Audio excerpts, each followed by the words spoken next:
Povodom jubilarnog 5. po redu Festivala nauke, Mašinsko-elektrotehnička škola Goša u Palanci dobila je na poklon Lego robota od Instituta Mihajlo Pupin iz Beograda. Taj robot upotpunio je opremljenost kabineta za mehatroniku, u kome učenici imaju prilike da stiču praktična znanja koje se tiču dijagnostifikovanja i otklanjanja kvara, preventivnog i periodičnog održavanja opreme i unosa, postavljanja i praćenja parametara mehatronskog sistema. Dobili smo robot ovog, možete da vidite, robot EV3 robot, to je Lego robot, a donacije je Instituta Mihajlo Pupin. Mi sa Institutom Mihajlo Pupin imamo, da kažem, već više godina višegodišnju saradnju.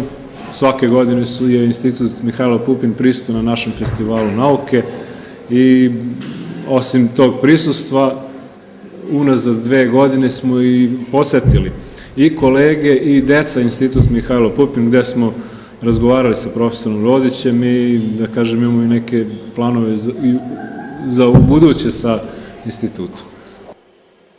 Lego robot omogućava praktično usvajanje znanja iz oblasti programiranja. Iako je rezultat prilično složenih operacija i komandi, on je sastavljen od Lego kockica, po kojima je i dobio ime. Pa to je od standardnih elemenata, baš bukvalno od nekih Lego kockica koje su deci poznate. Postoje crteži, mogućnost da se sastavi više različitih oblika. Pored toga što je sastavljen takav oblik, on na sebi ima više senzora koji mu daju signale. Senzor boje, senzor blizine, senzor udara, senzor glasa, tako da on na osnovu tih signala koje dobija prenosi svom računaru i reaguje na njih, odnosno prema onom programu koji smo mu mi zadali, ide levo, desno, staje ili neku drugu komandu. On se programira na računaru, opet preko jedne varijante, da ne kažem kao Lego, sastavljanje kockica koje daju određene funkcije.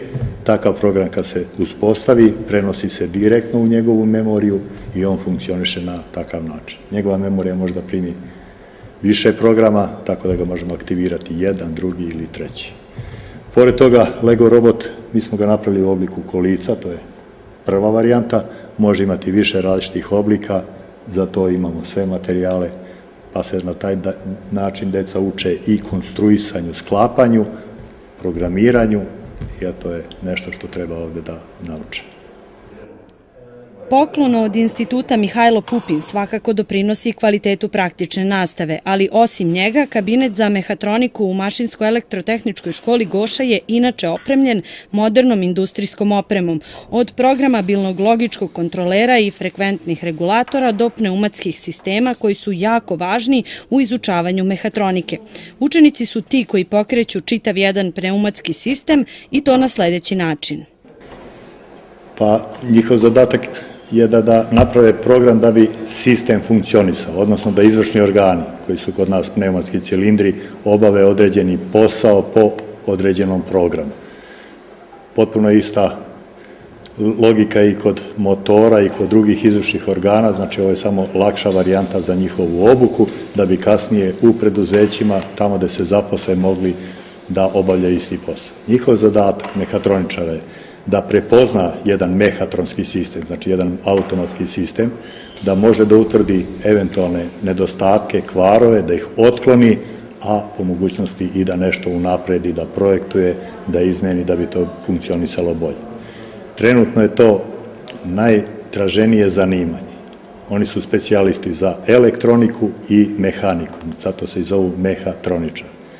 Traženo je u celom svetu, relativno je novo kod nas, a sve fabrike imaju neki od mehatronskih sistema ili su kompletne u automatskom ciklusu, kao što je fabrika kisele vode Kiselja, kao što je Opeka, kao što su i ove male firme ovde kod nas koje rade. Znači, spremamo ih da bi mogli ovde u regionu da popravljaju mehatronske sisteme, da prate njihov rad i da eventualno oni koji budu jači projektuju nešto novo. Ono što je praktičnu nastavu značajno unapredilo jeste i pametna tabla, koja je od skoro postavljena i koja u celini sa kompletnom industrijskom opremom čini da ovaj kabinet nimalo ne zaostaje za mehatroničkim kabinetima na pojedinim fakultetima u našoj zemlji.